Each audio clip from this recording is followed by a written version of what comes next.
Assalamualaikum warahmatullahi wabarakatuh. Perkenalkan, nama saya Listiana Dewi. Saya merupakan mahasiswi aktif semester 8 di Universitas Pamulang dengan program studi Manajemen Keuangan. Dalam kesempatan kali ini, saya ingin membuat sebuah video presentasi guna mempresentasikan hasil dari penelitian skripsi saya yang berjudul Pengaruh Current Ratio, Total Asset Turnover, dan juga Debt to Equity Ratio terhadap Return on Asset pada perusahaan subsektor non-durable household product yang terdaftar di Bursa Efek Indonesia periode 2019 hingga 2023. Adapun maksud serta tujuan saya dalam membuat video presentasi kali ini yaitu guna memenuhi syarat untuk ujian akhir semester mata kuliah Seminar Manajemen Keuangan dengan dosen Bapak Ahmad Lutfi. Dan mengenai apa saja yang akan saya bahas dalam video presentasi kali ini akan saya jelaskan dalam slide selanjutnya yang mana di situ terdapat beberapa poin-poin yang akan. Oke, kemudian setelah menjelaskan mengenai tujuan dan maksud saya dalam pembuatan video presentasi ini, di dalam slide ini terdapat daftar isi di mana ada poin-poin yang akan menjadi pembahasan dalam video presentasi ini. Di antaranya adalah latar belakang, saya akan membahas mengenai gambaran singkat tentang isi dari skripsi saya, lalu ada rumusan masalah, poin apa saja yang akan saya bahas dalam video presentasi ini, kemudian ada tujuan penelitian, ada manfaat dari penelitian, serta tinjauan pustaka, kemudian metode penelitian apa saja yang saya gunakan guna mendapatkan hasil dari penelitian skripsi saya ini. Dan yang terakhir ada hasil serta rangkuman. Dalam melakukan pengujian ini, saya akan mendapatkan hasil dan nantinya hasil tersebut saya akan presentasikan melalui video presentasi ini yang menjelaskan apa yang saya dapat dari pengujian tersebut dengan menggunakan metode penelitian yang saya jelaskan dalam video presentasi ini di slide selanjutnya. Di dalam slide ini terdapat penjelasan mengenai latar belakang atau isi dari skripsi saya. Latar belakang penelitian ini berfokus pada perusahaan subsektor non-durable household product yang terdaftar di Bursa Efek Indonesia. Sektor ini penting karena produk yang dihasilkan adalah kebutuhan sehari-hari seperti halnya sabun, shampoo, dan pasta gigi, serta hal lain sebagainya. Penelitian ini menganalisis pengaruh current ratio, total asset turnover, dan debt to equity ratio terhadap return on asset. Untuk mengevaluasi kinerja keuangan, data yang digunakan mencangkup periode 2019 hingga 2023 dengan tujuan memberikan wawasan tentang faktor-faktor yang mempengaruhi profitabilitas perusahaan dalam sektor ini.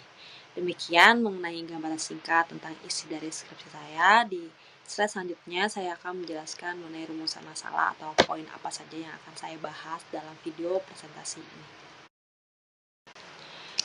Setelah di slide sebelumnya membahas mengenai latar belakang, dalam slide ini saya akan membahas mengenai rumusan masalah atau poin apa saja yang akan saya jelaskan dalam video presentasi ini.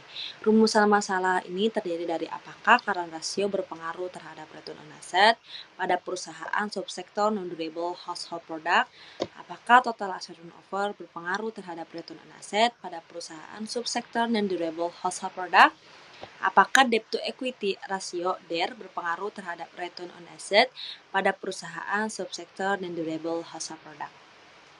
Dan yang terakhir, apakah secara simultan antara current ratio, total asset turnover, dan juga debt to equity ratio berpengaruh terhadap return on asset pada perusahaan subsektor non-durable household product. Demikian mengenai rumusan masalah atau poin apa saja yang ada dalam skripsi saya dan akan saya bahas dalam video presentasi ini. Selanjutnya saya akan membahas mengenai tujuan penelitian skripsi ini yang akan dijelaskan dalam slide selanjutnya. Setelah membahas mengenai rumusan masalah, dalam set ini saya akan membahas mengenai tujuan penelitian. Tentu, tujuan penelitian ini berdasarkan kepada rumusan masalah yang sebelumnya saya bahas. Tujuan penelitian skripsi ini yaitu untuk menganalisis pengaruh current ratio terhadap return on asset pada perusahaan subsektor non-durable household product. Kemudian untuk menganalisis pengaruh total asset turnover terhadap return on asset pada perusahaan subsektor non-durable household product. Lalu menganalisis pengaruh debt to equity ratio terhadap return on asset pada perusahaan subsektor non-durable household product.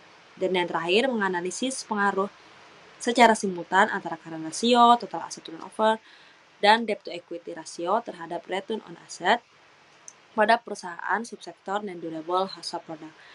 Demikian mengenai tujuan penelitian dari skripsi ini yang berdasarkan daripada rumusan masalah yang sebelumnya saya bahas. Dan di slide selanjutnya saya akan membahas atau menerangkan mengenai manfaat dari penelitian skripsi ini. Di sini saya akan membahas mengenai manfaat penelitian. Setelah membahas mengenai tujuan penelitian, saya akan membahas mengenai manfaat penelitian. Saya berharap bahwa penelitian saya dapat berguna untuk beberapa pihak, diantaranya bagi perusahaan, agar dapat memberikan informasi yang berguna dalam pengambilan keputusan manajerial terkait pengelolaan keuangan dan peningkatan kinerja. Bagi investor, menyediakan wawasan mengenai faktor-faktor yang mempengaruhi profitabilitas perusahaan sehingga dapat membantu dalam pengambilan keputusan investasi. Lalu, bagi akademis, saya berharap dapat menyumbangkan pengetahuan dan referensi bagi penelitian selanjutnya di bidang manajemen keuangan, khususnya dalam konteks sektor non-durable household product.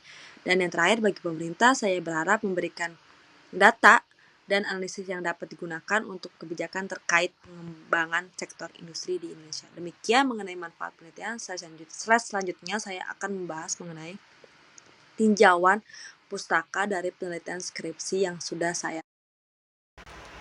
Dalam set ini saya membahas mengenai tinjauan pustaka, di mana sumber pertama yaitu landasan teori, menguraikan konsep-konsep dasar terkait rasio keuangan termasuk current ratio, total asset turnover, debt to equity ratio, dan juga return on asset.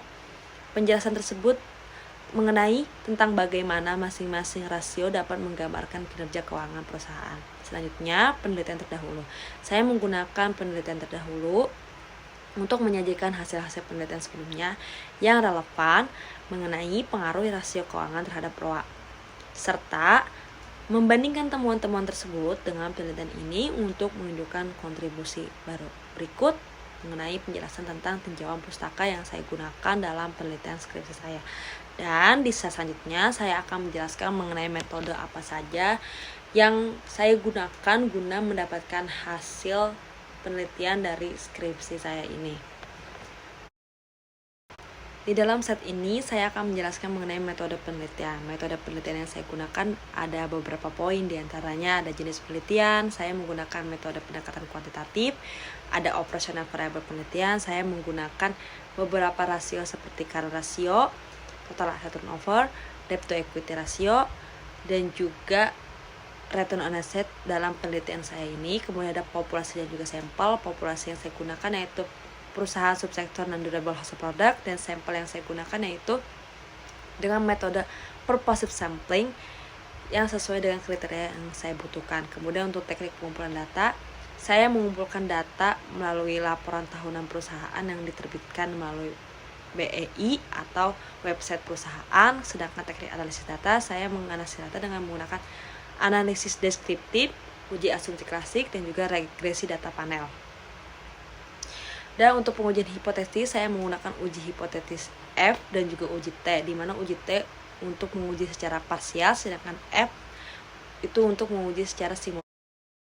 Setelah membahas mengenai metode penelitian apa yang saya gunakan dalam slide sebelumnya, dalam slide ini saya akan memberikan hasil dari pengujian tersebut. Pengujian tersebut saya menggunakan eViews versi 12, dan dari hasil pengujian didapat current ratio tidak berpengaruh signifikan terhadap ROA dengan nilai terhitung minus 0,831530 dan prop signifikan 0,4132.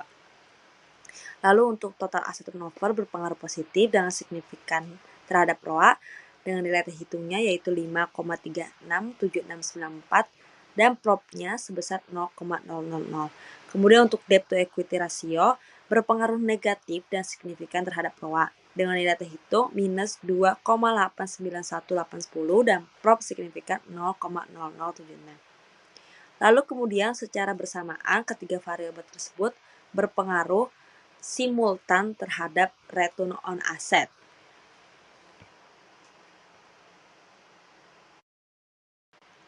Dalam slide sebelumnya telah saya jelaskan mengenai hasil dari penelitian yang telah diuji dengan menggunakan metode penelitian melalui aplikasi eViews versi 12, di mana dapat disimpulkan hasilnya bahwa current ratio tidak memiliki pengaruh terhadap return on asset, total asset turnover, memiliki pengaruh positif terhadap return on asset, debt to equity ratio memiliki pengaruh negatif terhadap return on asset, dan secara simultan ketiga rasio tersebut, current ratio, total asset turnover, dan debt to equity ratio berpengaruh terhadap return on asset.